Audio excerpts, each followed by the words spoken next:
Assalamualaikum warahmatullahi wabarakatuh. Perkenalkan kami dari kelompok 9 akan menjelaskan materi mengenai stimuli pemasaran dan persepsi konsumen. Sebelumnya, perkenankan kami untuk memperkenalkan diri terlebih dahulu.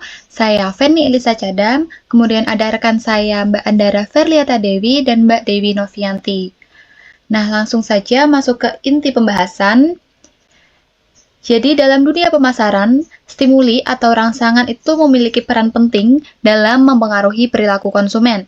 Stimuli dapat berupa bentuk fisik, tampilan visual, maupun komunikasi verbal yang dapat membentuk atau mengubah persepsi individu terhadap suatu produk atau layanan.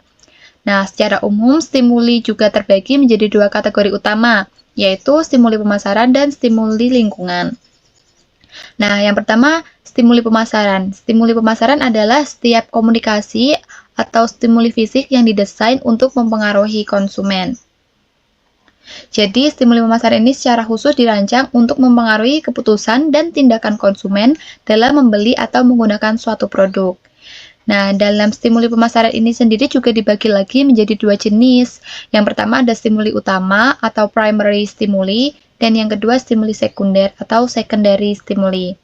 Nah, yang stimuli utama yaitu aspek produk yang melekat langsung pada barang atau jasa yang ditawarkan. Contohnya termasuk komponen produk seperti desain, warna, ukuran, kemasan, bahan baku, serta karakteristik fisik lainnya yang dapat menarik perhatian dan minat konsumen itu sendiri. Nah, dari elemen-elemen tersebut yang menjadi faktor utama yang mendorong persepsi dan keputusan pembelian dari konsumen itu sendiri. Jadi, semakin menarik dan fungsional suatu produk dapat meningkatkan kemungkinan produk tersebut akan diterima oleh konsumen. Ya, yang kedua yaitu ada stimuli sekunder, yaitu berupa elemen komunikasi yang secara khusus didesain untuk mempengaruhi persepsi konsumen terhadap suatu produk. Nah, stimuli sekunder ini berupa kata-kata, simbol, gambar, ataupun faktor eksternal lain yang seperti harga, tempat penjualan, serta promosi yang dilakukan oleh tenaga penjual atau media iklan. Nah, biasanya iklan yang ditayangkan secara berulang-ulang itu kan juga bertujuan untuk membangun beberapa hal, ya, seperti membangun kesadaran merek, memperkuat asosiasi dengan kebutuhan konsumen, serta juga untuk mendorong keputusan pembelian. Nah, selain itu juga, dalam penawaran promosi seperti diskon, hadiah, atau program loyalitas juga dapat menjadi bagian dari strategi stimuli sekunder ini untuk meningkatkan daya tarik suatu produk itu sendiri. Nah, selanjutnya akan dijelaskan oleh Mbak Andara. Nah, stimuli sekunder dalam strategi pemasaran ini penting dan juga memerankan peran yang krusial dalam mempertahankan daya saing suatu produk di pasar. Keputusan akhir seorang konsumen dalam membeli suatu produk seringkali dipengaruhi oleh pengalaman langsung yang mereka miliki terhadap produk tersebut. Agar komunikasi stimuli sekunder lebih efektif, perusahaan perlu mengembangkan konsep produk yang jelas dan juga menarik. Nah, konsep produk ini adalah himpunan manfaat yang ditawarkan oleh suatu produk untuk memenuhi kebutuhan spesifik kelompok konsumen tertentu. Konsep ini disampaikan melalui berbagai bentuk seperti pesan, simbol, serta citra yang dikomunikasikan kepada pasar sasaran. Selanjutnya yaitu faktor yang mempengaruhi efektivitas stimuli pemasaran.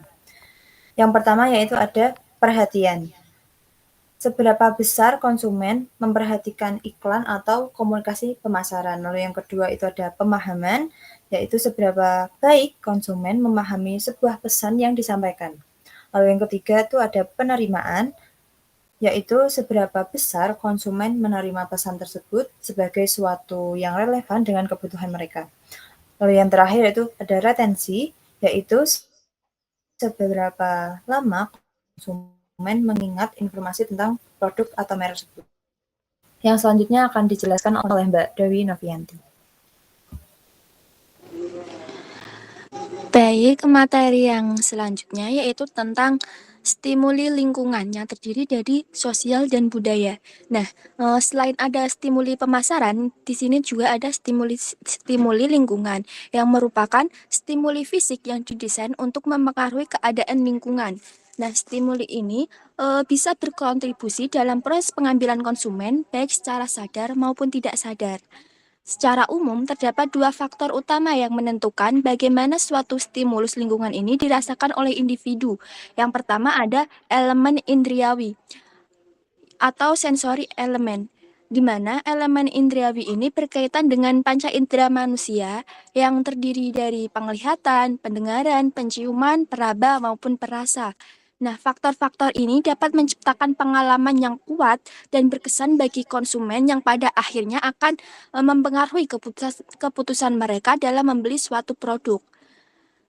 Nah, yang pertama itu ada warna. Contohnya, warna pada kemasan produk dekorasi toko itu dapat menciptakan pesan emosional bagi konsumen tersebut. Nah, yang kedua ada elemen struktural, di mana elemen ini berkaitan dengan bagaimana suatu informasi produk atau pengalaman disusun dan disajikan kepada konsumen. Faktor-faktor ini ada tata letak produk, pencahayaan, strategi pengemasan, dan lain sebagainya. Contohnya itu tata letak. Susunan produk di dalam toko atau supermarket sangat mempengaruhi cara konsumen melihat dan memilih barang.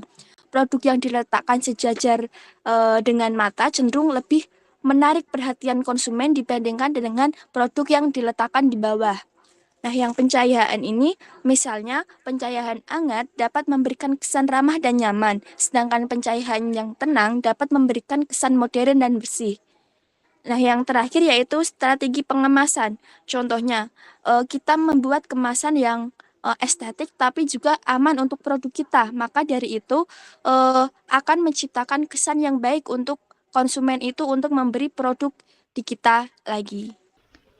Baik, sekian pemaparan dari kelompok 9. Apabila ada kurang lebihnya kami mohon maaf, dan apabila ada yang ingin ditanyakan, boleh ditanyakan di kolom komentar. Wassalamualaikum warahmatullahi wabarakatuh.